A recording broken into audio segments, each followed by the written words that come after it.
Hi TDA family, I want to introduce one of my favorite people to you in the entire planet, Kris Edler.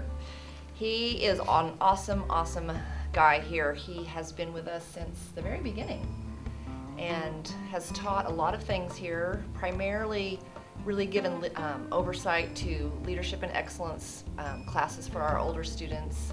This last year you also taught an amazing Old Testament Bible class and have really led our student council, which has just been phenomenal.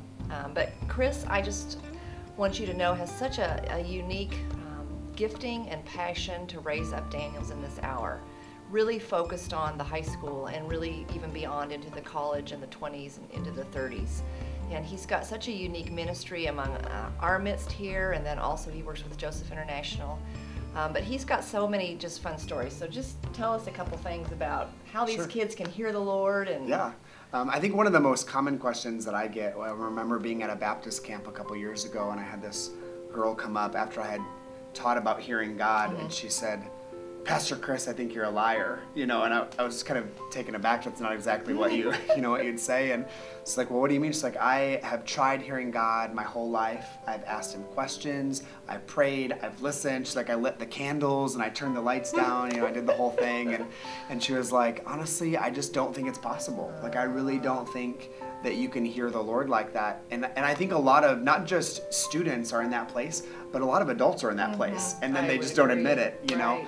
And so I said, well, I want you to try this. I want you to go, what do you like to do? And she's like, what? And I was like, what do you like to do? She's like, do you realize I just called you a liar? And you're asking me what I do for fun. And I'm like, I know, just what do you do for fun? I play soccer. So I was like, great, go this afternoon during lunch. This is at a camp. So I said, at lunch, go out in the field and just kick the soccer ball around and just do what you love to do. And she's like, do you realize I just called you and God a liar and you told me to go play soccer? What a great pastor, and I'm like, just try it, but I want you to consider while you're kicking the soccer ball around that the Lord is actually smiling at you.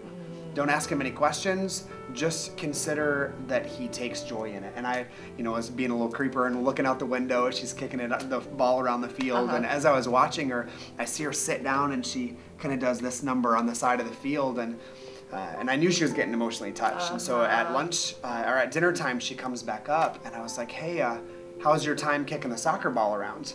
And she was like, gets a little emotional, and she's like, man, you were watching me, weren't you? And I was like, yeah, I was watching up at the cafeteria, and she was like, honestly, it's the first time that I have felt God at all. I didn't hear him say anything. I didn't feel stuff. But she said, all of a sudden, I just thought, he's actually proud of me. Wow. And she just broke. And she said, I've never felt the Lord. I've never heard the Lord before this.